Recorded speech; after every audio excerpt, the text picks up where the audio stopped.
Welcome to the Chronological One-Year Bible, April 21st. Today's reading is 2 Samuel chapter 3, verse 6 through chapter 4, verse 3, and 2 Samuel chapter 4, verse 5 through chapter 4, verse 12.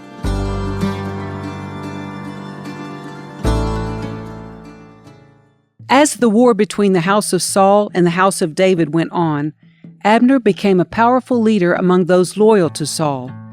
One day, Ishbosheth, Saul's son, accused Abner of sleeping with one of his father's concubines, a woman named Rizpah, daughter of Aiah. Abner was furious. "Am I some Judean dog to be kicked around like this?" he shouted. "After all I have done for your father Saul and his family and friends, by not handing you over to David, is this my reward, that you find fault with me about this woman? May God strike me and even kill me if I don't do everything I can to help David get what the Lord has promised him. I'm going to take Saul's kingdom and give it to David. I will establish the throne of David over Israel as well as Judah, all the way from Dan in the north to Beersheba in the south." Ishbosheth didn't dare say another word because he was afraid of what Abner might do. Then Abner sent messengers to David, saying, "Doesn't the entire land belong to you? Make a solemn pact with me, and I will help turn over all of Israel to you." "All right," David replied, "but I will not negotiate with you unless you bring back my wife Michal, Saul's daughter, when you come." David then sent this message to Ishbosheth, Saul's son, "Give me back my wife Michal, for I bought her with the lives of 100 Philistines." So Ishbosheth took Michal away from her husband Palti, son of Laish. Palti followed along behind her as far as Bahurim, weeping as he went. Then Abner told him, "Go back home." So Palti returned. Meanwhile, Abner had consulted with the elders of Israel.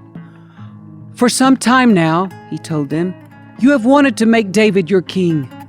Now is the time, for the Lord has said, 'I have chosen David to save my people Israel from the hands of the Philistines and from all their other enemies.'" Abner also spoke with the men of Benjamin. Then he went to Hebron to tell David that all the people of Israel and Benjamin had agreed to support him. When Abner and 20 of his men came to Hebron, David entertained them with a great feast. Then Abner said to David, "Let me go and call an assembly of all Israel to support my lord the king. They will make a covenant with you to make you their king, and you will rule over everything your heart desires." So David sent Abner safely on his way. But just after David had sent Abner away in safety, Joab and some of David's troops returned from a raid, bringing much plunder with them. When Joab arrived, he was told that Abner had just been there visiting the king and had been sent away in safety. Joab rushed to the king and demanded, "What have you done?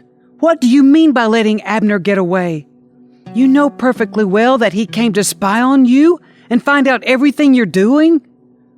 Joab then left David and sent messengers to catch up with Abner, asking him to return. They found him at the well of Sirah and brought him back, though David knew nothing about it. When Abner arrived back at Hebron, Joab took him aside at the gateway as if to speak with him privately. But then he stabbed Abner in the stomach and killed him in revenge for killing his brother Asahel. When David heard about it, he declared, "I vow by the Lord that I and my kingdom are forever innocent of this crime against Abner, son of Ner. Joab and his family are the guilty ones. May the family of Joab be cursed in every generation with a man who has open sores or leprosy, or who walks on crutches or dies by the sword or begs for food." So Joab and his brother Abishai killed Abner because Abner had killed their brother Asahel at the battle of Gibeon. Then David said to Joab and all those who were with him, "Tear your clothes and put on burlap, mourn for Abner." and King David himself walked behind the procession to the grave. They buried Abner in Hebron, and the king and all the people wept at his graveside. Then the king sang this funeral song for Abner. Should Abner have died as fools die? Your hands were not bound, your feet were not chained. No, you were murdered, the victim of a wicked plot. All the people wept again for Abner. David had refused to eat anything on the day of the funeral, and now everyone begged him to eat. But David had made a vow, saying, May God strike me and even kill me if I eat anything before sundown. This pleased the people very much. In fact, everything the king did pleased them. So everyone in Judah and all Israel understood that David was not responsible for Abner's murder.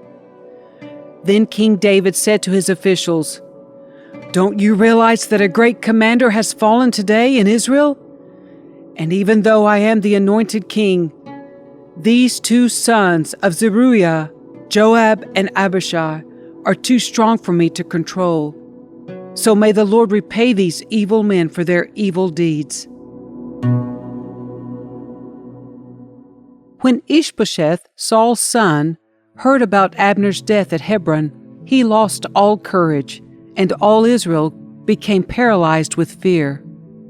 Now there were two brothers, Baanai and Rechab, who were captains of Ishbosheth's raiding parties. They were sons of Rimmon, a member of the tribe of Benjamin, who lived in Beeroth.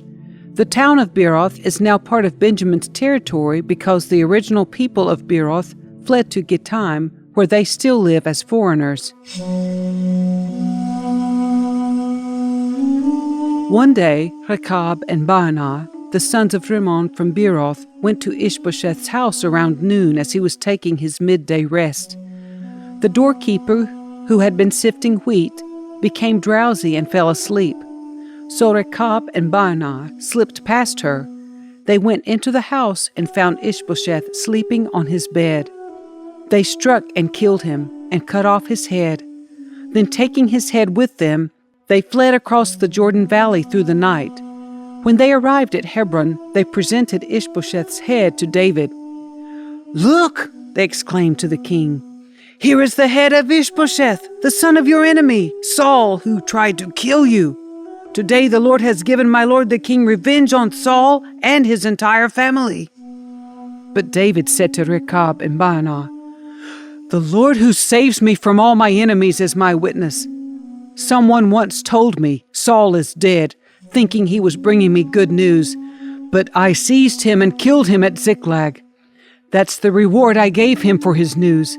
How much more should I reward evil men who've killed an innocent man in his own house and on his own bed? Shouldn't I hold you responsible for his blood and rid the earth of you? So David ordered his young men to kill them, and they did. They cut off their hands and feet and hung their bodies beside the pool in Hebron. Then they took Ishbosheth's head and buried it in Abner's tomb in Hebron.